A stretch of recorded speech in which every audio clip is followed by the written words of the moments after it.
অনেক হাসপাতালে শিশুদের জন্য আলাদা ব্যবস্থা আছে, কিন্তু প্রবীণদের জন্য কোনো আলাদা ব্যবস্থা নেই।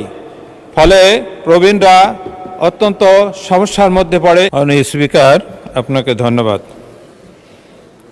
মাননীয় স্পিকার, স্বাস্থ্য খাতে বরাদ্দ রাখা হয়েছে ৬৯,৪০৯ কোটি টাকা। স্বাস্থ্য খাতে বাজেট বরাদ্দের ক্ষেত্রে অতিমাত্রায় বাজেট বরাদ্দ অপরিকল্পনার অন্যতম উদাহরণ। এটি শুধু মানুষকে বলার জন্য করা হয়েছে। স্বাস্থ্য খাতের উন্নয়ন বরাদ্দের ক্ষেত্রে বরাদ্দ প্রায় ৮ গুণ বৃদ্ধি করা হয়েছে।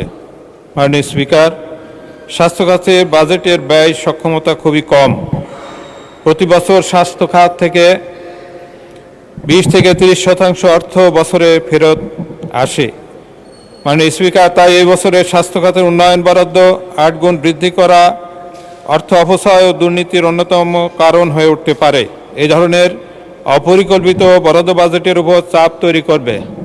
মাননীয় স্পিকার, স্বাস্থ্য খাতে সঠিক পরিকল্পনা, দক্ষ প্রশাসন এবং কার্যকর বাস্তবায়ন না থাকলে বড় বাজেটও সমস্যার সমাধান করতে পারে না।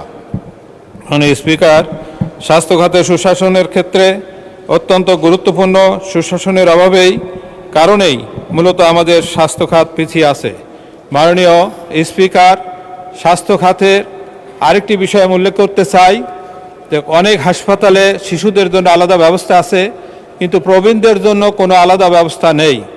ফলে প্রবীণরা অত্যন্ত সমস্যার মধ্যে পড়ে। এজন্য এই বাজেটে মাননীয় অর্থমন্ত্রীর কাছে আমার আবেদন যে প্রত্যেকটি হাসপাতালে প্রবীণদের জন্য আলাদা স্বাস্থ্যসেবার কোনো ব্যবস্থা করবেন কিনা, এবং সেই ব্যাপারে আমার দাবি যাতে এই ধরনের ব্যবস্থা করেন।